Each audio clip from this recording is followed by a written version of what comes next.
네, 지금부터 역사서를 통한 도전 시간을 갖도록 하겠습니다.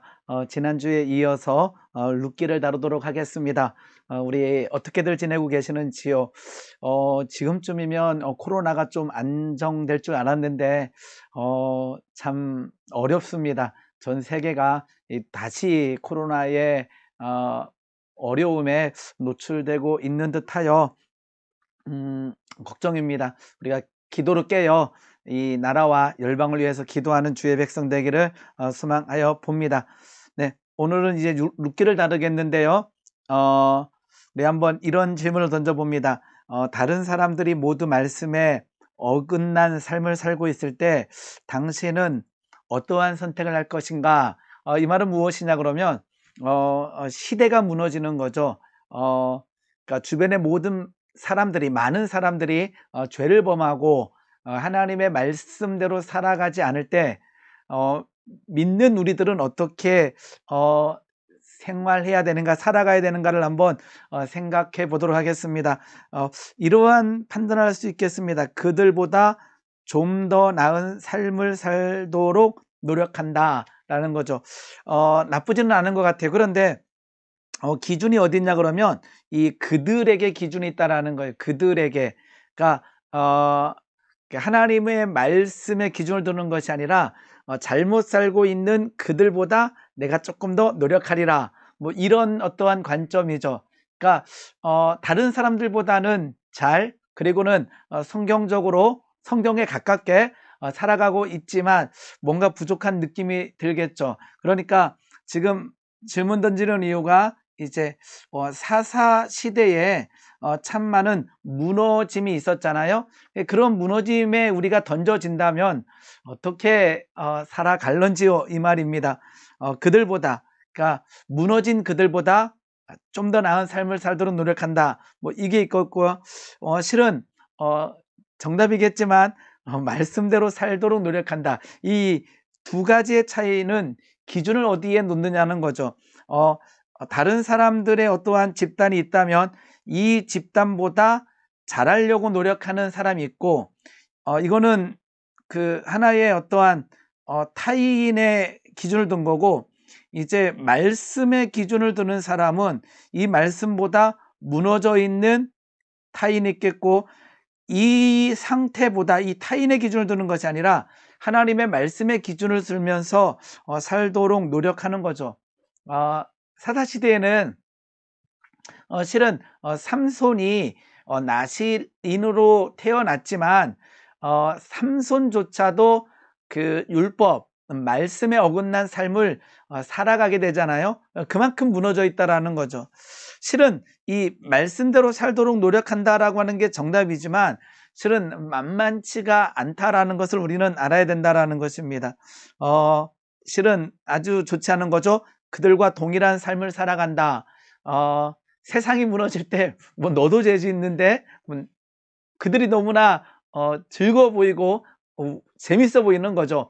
말씀대로 살아가는 우리보다 우리는 막 재미가 없고 힘겨운 삶을 살아가는데 세상에 있는 사람들은 즐거워하고 기뻐하는 것처럼 느껴질 때가 있어요.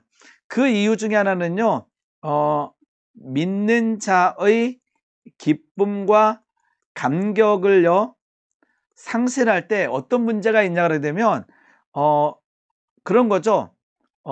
교회 나가는 게 그냥 억지로 나가는 것, 예배 드리는 게 억지로 예배 드리다 보니까 그냥 하나의 율법적 신앙, 그냥 모든 것이 힘겨운 거죠. 그러니까 겨우겨우 예배 드리고 겨우겨우 이렇게 하나님 믿는 믿음의 길을 걸어갈 때 참 힘겹습니다.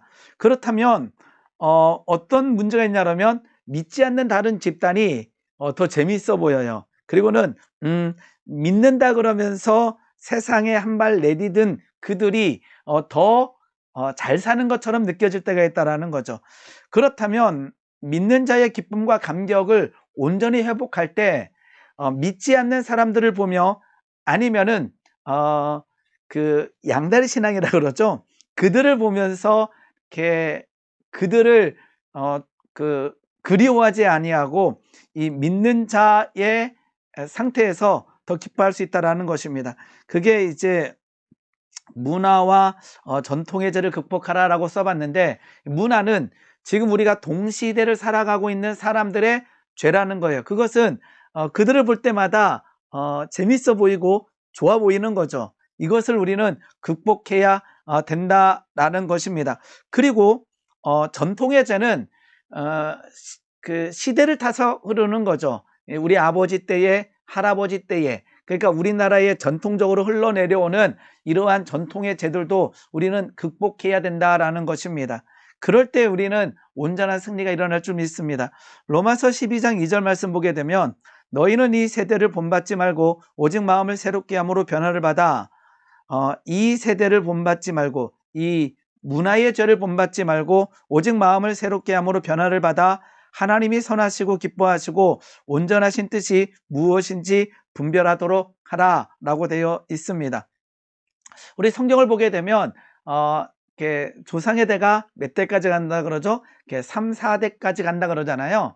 그런데 이 성경이 아마 지금쯤 쓰여졌다면 3, 4대가 아니라 뭐 1세대, 2세대라고 적었을 가능성이 있어요.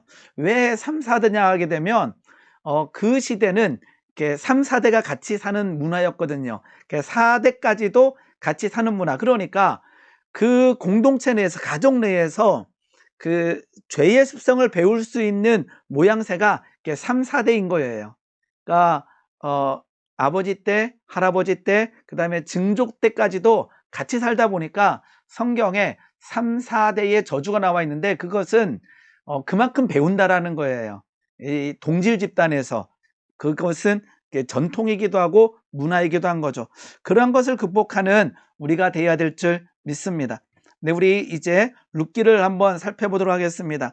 우리 나오미가 있었죠. 나오미가 그 남편과 함께 모압으로 갔다가 남편도 죽게 되고, 두 아들은 그 모압 여인과 결혼했다가 그 두 아들도 죽게 되고, 이제 남은 것은 자신과 두 며느리가 남았는데, 이제 나오미와 룻이 어디로? 베들레헴으로 이렇게 돌아오게 됩니다. 실은요, 단순한 사건 같지만 사사시대의 분위기와 함께 굉장히 중요한 모습을 담고 있다는 거죠.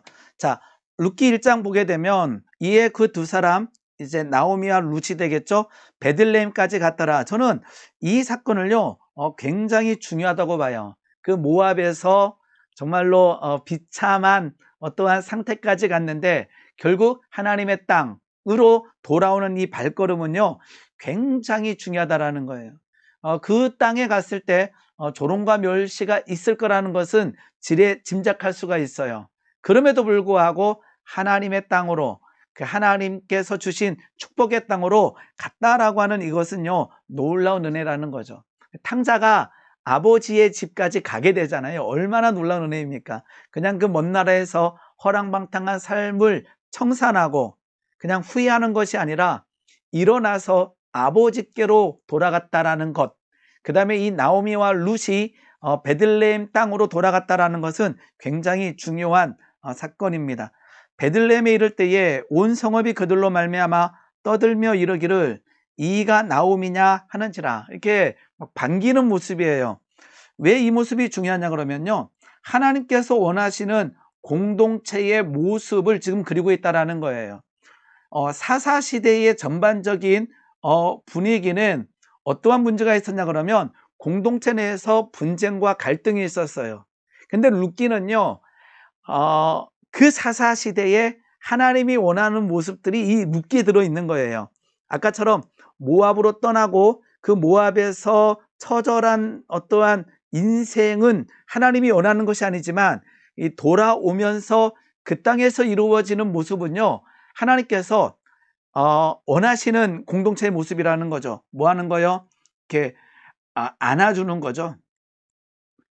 위로가 하고 격려하는 모습이 이 나오미냐라고 하는데 일어나는 거예요. 조롱하고 비난하고 정죄하는 것이 아니라 그 나오미의 아픔을 나의 아픔을 알면서 안아주는 거죠. 위로하고 격려하는 거죠. 그때 나오미가 얘기합니다. 나를 나오미라 부르지 말고 마라라 부르라. 이 나오미는 희락, 기쁨이라고 하는 이름의 뜻을 가지고 있는데, 말하는 쓰다라는 뜻이에요. 여기에도 굉장한 커다란 의미가 있습니다. 나를 나옴이라 하지 말고 마라라 하라 했을 때 사람들은 아니다, 너는 마라가 아니라 너는 나오미가 돼야 된다라고 한다라는 거죠. 이 말은 우리에게 탕자도 그러잖아요. 이제 나의 품꾼의 하나로 보소서 할 때 아니다, 너는 품꾼의 하나가 아니라 너는 내 아들이다라고 안아주시면서 새 신발과 가락지와 옷을 입혀주시는 거죠. 그러면서 먹고 즐기자라고 말씀해 주셔요. 즐거워하자라고 말씀해 주신다라는 거죠. 놀라운 은혜입니다. 탕자가 진정한 돌아감, 즉 아버지께로 돌아갔다라고 하는 것을 진짜로 행동하기 위해서는요, 먹고 즐길 수 있는 은혜가 있어야 돼요. 같이 즐거워할 수 있는 은혜가 있어야 된다라는 거죠. 자, 나오미가 나를 나오미라 하지 말고 마라라 하라 해서 여기서 그쳐버리면요, 베들레헴에 돌아온 의미가 없어요. 나오미가 베들레헴에 돌아와서 나를 나오미라 하지 말고 마라라 하라라고 했을 때 사람들이 아니야, 너는 나오미다 라고 했을 때 그 공동체 내에서 뭐 해야 돼요? 나오미의 삶을 살 수 있어야 돼요. 분명히 모압 땅으로 갔을 때는 그는 마라의 삶을 살았어요. 그런데 돌아와서 마라의 삶을 사는 것이 아니라 쓴자의 삶을 사는 것이 아니라 기뻐하며 감사할 수 있어야 된다라는 거죠. 우리가 하나님을 잘 믿다가 예를 들면 하나님을 떠날 때가 있어요. 뭐 양다리 거칠 때도 있고 어쨌든지 간에 먼 나라로 갈 때가 있다라는 거죠. 그 속에서 허랑방탕한 삶을 살다가 깨달아서 만약에 공동체로 하나님의 땅으로 돌아왔어요. 교회로 돌아왔어요. 그러면요, 거기서 의기소침하고 힘겨워하고 분명히 그 먼 나라에 갔을 때는 그러한 삶을 살았겠지만 진짜 돌아왔다면 그 돌아온 땅에서 우리가 해야 될 일은 무엇이냐 하게 되면 탕자에게 아버지가 얘기했던 것처럼 먹고 즐기자, 즐거워하자, 기뻐하자라고 하는 이 감격 가운데 들어갈 수 있어야 된다라는 거예요. 이게 실은 굉장히 저는 중요하다고 봅니다. 왜냐하게 되면 돌아왔는데 내 사단이 우리를 정죄하는 그 죄와 과거의 삶에 매여버린다면요, 돌아왔는데 기뻐하지 못하는 거예요. 돌아왔는데 먹고 즐기지 못하는 거예요. 하나님은 돌아왔니? 그러면 누구든지 그리스도 안에 있으면 새로운 피조물이라, 이전 것은 지나갔으니 보라 새 것이 되었다라고 하는 이 말씀이 우리에게 성취되기를 원하신다라는 거죠. 돌아왔다면 새 것이 된 기쁨과 감격을 누릴 수 있기를 원합니다. 아까처럼 이 하나님께서 원하시는 공동체는요, 위로하고 격려하고 섬겨주는 거예요. 인애를 베푸는 거죠. 우리 사사기에서 일어났던 일 중에 하나가 그 베냐민 지파의 땅 기브아에서 그 레위 지파의 첩을 그 집단 성폭행하는 내용이 기록되어 있습니다. 즉 사사시대의 이러한 모양에서 하나님께서 원하시는 것은 그렇게 환대하지 못하는 삶이 아니라, 그 다음에 다른 사람의 아픔을 갖다 주는 삶이 아니라 위로하며 격려하는, 이렇게 반겨주는 삶을 하나님께서는 원하고 계시다라는 거죠. 율법에 그렇게 되어 있습니다. 율법에는 나그네를 뭐하라? 환대하라라는 거죠. 아까처럼 나는 말하다라고 했을 때 아닙니다. 너는 나오미가 되는 거고, 하나님 나를 품꾼 하나로 보셔서 아니야, 너는 아들이야, 너는 내 아들이야 라고, 내 소유다라고 하나님께서는 말씀하고 계시다라는 거죠.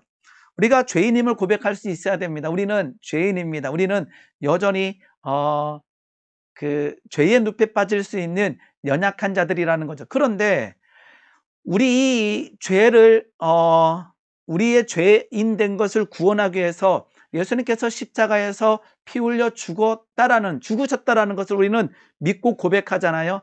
그러면 그 죽으심의 은혜, 그 십자가의 은혜를 철저하게 우리는 누릴 수 있어야 된다라는 거죠. 왜냐하면 그의 죽으심으로 인해서 우리는 하나님과 화목해 되고 하나님의 자녀가 되고 하나님의 나라와 하나님의 제사장이 됐다라는 것을 우리는 믿어야 되고 누려야 된다라는 거예요. 이 땅에서 왕 노릇해야 된다라는 거죠. 그게 룻기에도 나와 있는 이러한 은혜인 줄 믿습니다. 이제 우리가 잘 아는 이제 보아스가 나오게 되는데요. 이 보아스의 가장 기본은 뭐냐면 어차피 우리가 사사시대의 삶이잖아요. 사사시대에 무너진 때에 뭐를 나타내냐 그러면 그 율법을 지키려고 애쓰는 사람이 바로 보아스예요. 아까처럼 자, 무너짐의 시대에 같이 무너져도 괜찮아요. 왜요? 다 무너졌으니까 누가 뭐라 그러지 않아요. 그러니까 괜찮다라고 느껴지는 거죠. 하나님의 관점이 아니라 우리들의 관점에서. 그런데 보아스는요, 그 시대에, 그 무너짐의 시대에 하나님의 인애와 하나님의 사랑을 실천하기 위해서, 즉 율법을 지키는 사람으로 나타나고 있다라는 것입니다. 자, 무너질 때 누가 더 잘 사냐 하게 되면요, 우리 예전에 IMF를 경험할 때 빈부의 격차가 확 더 벌어지게 되잖아요. 즉 무너질 때는요, 가진 자는요 실은 별로 무너지지가 않아요. 그때 더 이렇게 부하게 될 수 있는 가능성이 있는 거죠.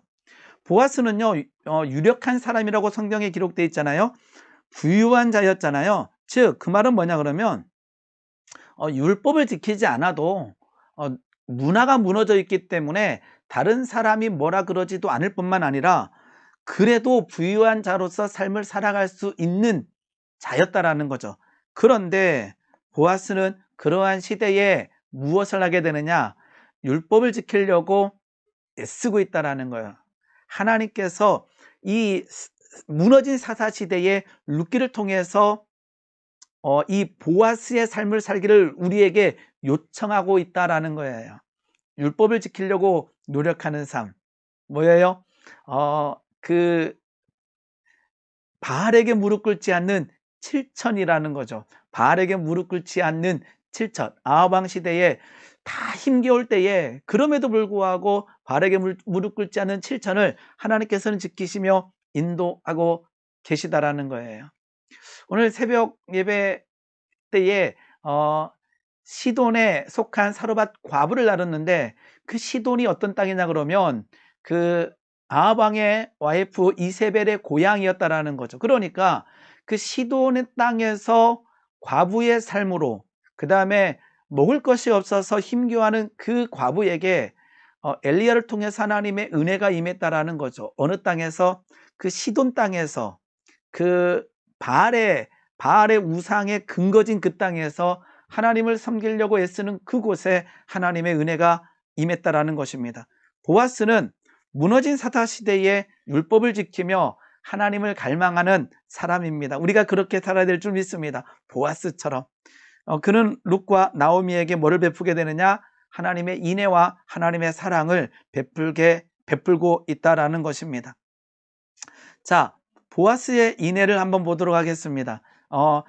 우리가 헤세드라고 하는 단어로 되어 있고요. 이것은 하나님의 사랑, 하나님의 신실함을 나타냅니다.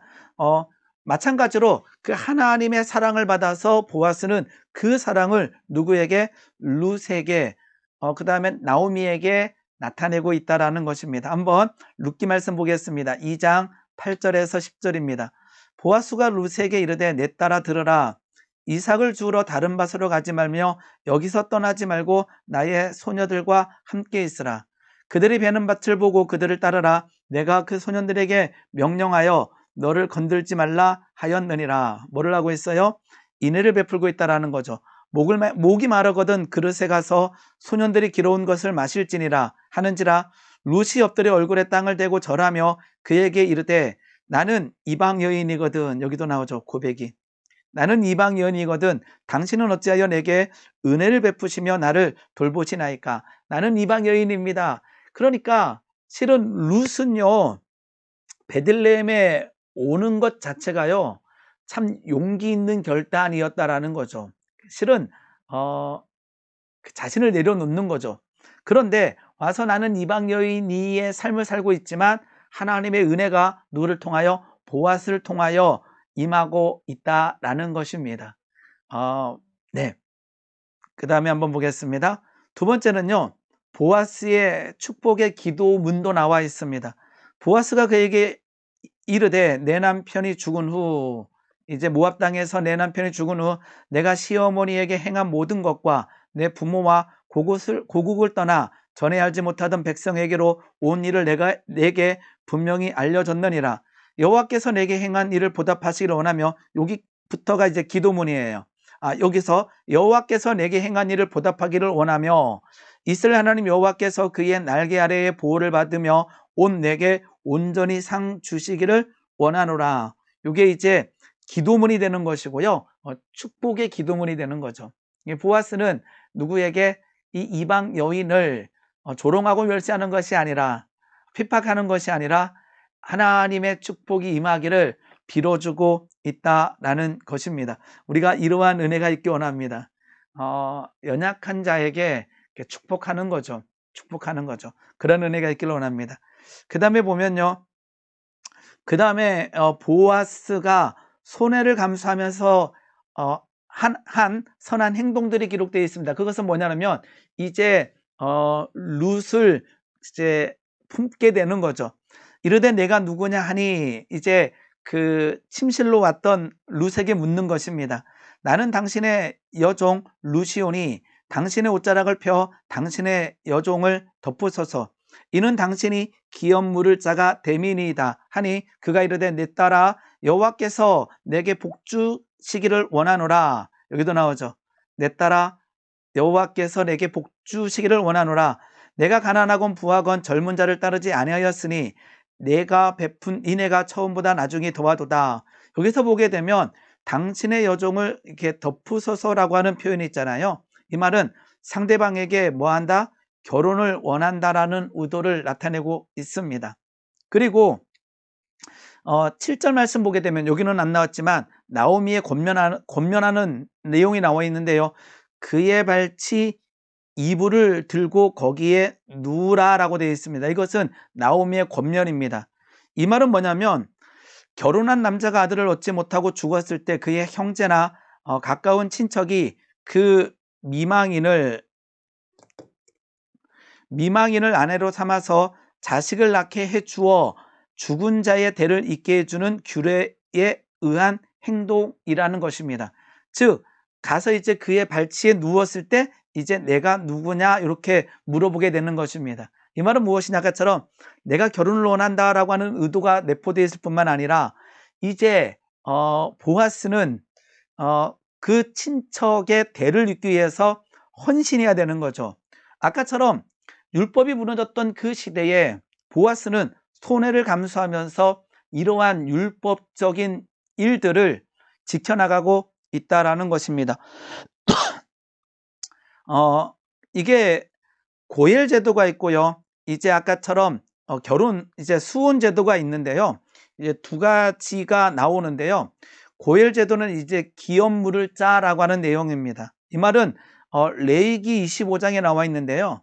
경제적으로 곤란에 빠진 친족을 다른 친족이 도와주어야 하는 의무를 고엘 제도, 즉 기업물을 짜라고 얘기합니다. 레위기 25장을 보게 되면 친족이 재산상의 손해를 속량하며 의무가 되는 거죠. 경제적 문제로 이방인에게 팔렸을 때 속량해야 하는 것이 레위기에서 말하는 율법입니다. 그러니까 보아스가 뭐하고 있어요? 그 무너진 시대에 뭐를 하고 있는가? 율법, 하나님의 말씀을 지키려고 뭐하고 있어요? 애쓰고 있는 거죠. 아까 제가 처음에 질문 던졌던 수도 없이 많은 사람들이 주변에서 무너지고 있을 때 당신은 어떻게 할 것인가? 오늘 정답은 뭐냐면 보아스처럼 해야 된다라는 것입니다. 빛에 대해서는 의무가 있지는 않습니다. 어쨌든지 간에 레위기 25장에 나와 있는 이러한 율법을 지키기 위해서 누구는 보아스는 애쓰고 있고 실천하고 있다라는 것입니다. 언제요? 그 사사시대에, 언제요? 그 무너진 시대에 그러하고 있다라는 거죠. 그래서 룻기는 굉장히 짧지만 우리에게 많은 도전을 주는 거예요. 공동체에서 나오미를 어떻게 맞이해야 될지, 그리고 이방인 여인이었던 룻을 우리는 어떻게 대해야 될지를 하나님께서 어떻게 그들을 바라보고 있는가를 우리가 알고 그들을 위로하며 격려하며 품을 수 있어야 된다라는 거죠. 그리고 또 한 가지 더는 무엇이냐 그러면 보아스처럼 그 무너진 시대에 하나님의 말씀을 생명처럼 지키려고 노력할 때 하나님께서는 역사하여 주신다라는 것입니다. 수훈제도는 신명기 25장에 나와 있는데요. 형제가 자녀를 낳지 못하고 죽었을 때 죽은 형제의 가문이 끊기지 않고 지속되도록 돕는 제도이다. 그러니까 지금 룻의 남편이 죽잖아요. 사망하게 되는데 이 가정에 누가 들어가는 거예요? 보아스가 들어가는 거죠. 그러니까 여기 그 율법대로 하게 되면 자기의 가문이 아니라 죽은 형제의 가문을 이어주는 거예요.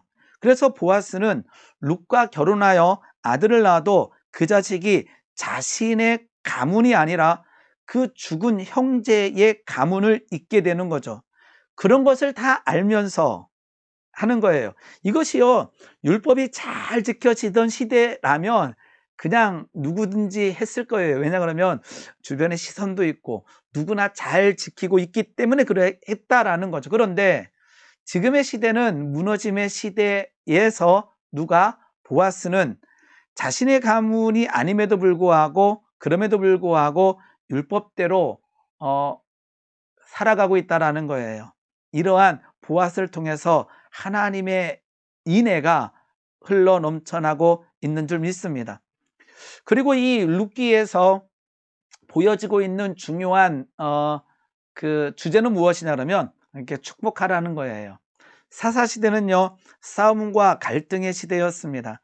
평안, 살롬이 사라졌다라는 거죠. 그런데 룻기에는요, 굉장히 많은 축복의 기도문이 나오게 됩니다. 아까 사사시대는 그 공동체 내에서 형제끼리 싸워요. 아말렉과 세겜, 아말렉과 데베스, 길르앗과 에브라임, 특히 마지막에 가서는 이스라엘 나머지 지파와 베냐민 지파와 전쟁을 하게 되면서 베냐민 지파가 거의 그 말살되어지는 일까지도 사사기에는 기록되어 있다라는 거죠. 그런데 룻기에는 축복하는 내용이 나와 있어요. 축복합니다 이렇게요.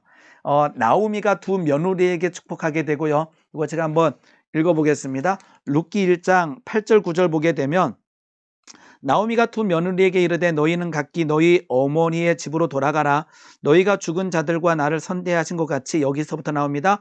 여호와께서 너희를 선대하시기를 원하며 여호와께서 너희에게 허락하사 각기 남편의 집으로 위로를 받게 하시기를 원하노라 라고 누가? 나오미가 두 며느리에게 하나님께서 너희들에게 축복할 거다라고 하면서 기도문을 읽어주게 됩니다. 그리고 룻기 2장 4절 말씀 보게 되면 보아스가 추수꾼들에게, 그러니까 부한 자가 연약한 자들을 위하여 축복하는 내용이 2장 4절입니다. 마치 보아스가 베들레헴으로부터 와서 베는 자들에게 이르되, 그러니까 일하는 자들에게 이르되 여호와께서 너희와 함께 하시기를 원하노라. 가진 자가 가지지 못한 자에게 뭐하고 있어요? 축복하고 있는 거예요. 그 다음에 2장 12절은요, 보아스가 룻에게 축복합니다. 아까 우리가 봤던 겁니다.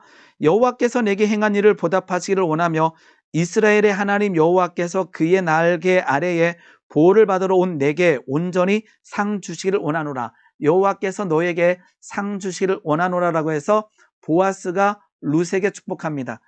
또 나오미가 룻에게 축복하는데 2장 19절 20절에 나와 있습니다. 시어머니가 그에게 이르되 오늘 어디서 주웠느냐 어디서 일을 하였느냐 너를 돌본 자에게 복이 있기를 원하노라 하니 룻이 누구에게서 일했는지와 시어머니에게 알게 하여 이르되 오늘 일하게 한 사람의 이름은 보아스이니이다 하는지라. 나오미가 자기 며느리에게 이르되 그가 여호와로부터 복받기를 원하노라. 그가 살아있는, 이렇게 되어 있어요. 즉 나오미가 이제 룻에게 말하면서 누가 보아스가 축복받기를 원한다라고 하는 내용이 나와 있는 거죠. 그 다음에 룻기 3장 10절 말씀 보게 되면 이렇게 되어 있습니다. 보아스가 룻에게 하는데요, 그가 이르되 내 딸아 여호와께서 내게 복 주시기를 원하노라. 내가 가난하건 부하건 젊은 자를 따르지 아니하였으니 내게 베푼 인애가 처음보다 나중이 더하도다. 이렇게 다시 보아스가 루스에게도 축복합니다. 또 4장 말씀을 보게 되면요.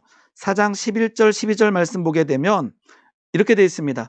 성문에 있는 모든 백성과 장로들이 이르되 우리가 증인이 되나니 여기도 여호와께서 내 집에 들어가는 여인으로 이스라엘의 집을 세운 라헬과 레아 두 사람과 같게 하시고 내가 에브랏에서 유력하고 베들레헴에서 유명하시기를 원하며 여호와께서 이 젊은 여자로 말미암아 내게 상속자를 주사 내 집이 다말이 유다에게 낳아준 베레스의 집과 같게 하시기를 원하노라. 이렇게 해서 베들레헴 장로와 주민들이 보아스에게 축복하는 내용이 나와 있습니다. 4장 14절은요 마지막에 이제 룻이 자녀를 낳았을 때 여인들이 나오미에게 이르되 찬송할지로다. 여기도 여호와께서 오늘 내게 기업 물을 자가 없게 하지 아니하셨도다. 이 아이의 이름은 이스라엘 중에 유명하게 되기를 원하노라. 그러면서 베들레헴 여인들이 나오미에게 축복하는 내용이 나와 있습니다. 이처럼 룻기에는요 뭐가 나와 있어요? 축복하는 기도문이 굉장히 많이 나와 있다는 거. 이 말은 뭐예요? 사사시대에 이러한 모습을 하나님께서 우리에게 요청하고 있다는 거죠. 우리는 어떻게 하고 있는지, 우리가 주변의 사람들에게 힘겨워하는 아니면 어려움을 겪고 있는 사람들에게 여호와께서 하나님께서 하시기를 원한다라고 축복의 말뿐만 아니라 기도를 할 수 있는 주의 백성이 되기를 원합니다. 즉 하나님께서 원하시는 삶은 우리를 통하여 하나님의 축복이, 하나님의 생명이 입술을 통하여 삶을 통해서 흘러가기를 원하시고 계시다라는 것입니다. 네, 이제 룻기를 정리하도록 하겠습니다. 룻기를 통해서 배워야 될 것은 무엇입니까? 우리는 나오미의 삶을 배워야 됩니다. 나오미는 조롱과 멸시를 이기고 모압으로부터 베들레헴으로 돌아오게 됩니다. 돌아가는 삶을 배울 수 있기를 원합니다. 우리는 룻의 삶을 배우기를 원합니다. 룻은 이방인의 신분이었지만 유대인의 관점에서는 그는 지옥의 불쏘시개 정도로 여겨지는 이방인이었지만 시어머니 나오미를 따라서 하나님의 땅 베들레헴으로 와서 이방인의 삶이 아니라 하나님의 축복받는 삶으로 변화됐다라는 거죠. 우리는 룻의 삶을 살기를 원합니다. 우리는 보아스의 삶을 살기를 원합니다. 무너진 시대에 하나님의 말씀을 생명처럼 여기며 율법을 지키는 자, 그리고는 그를 통해서 생명이 흘러갔던 것처럼 우리들을 통해서 나오미와 룻에게 인애가 흘러가고 사랑이 흘러가는 은혜가 있기를 원합니다.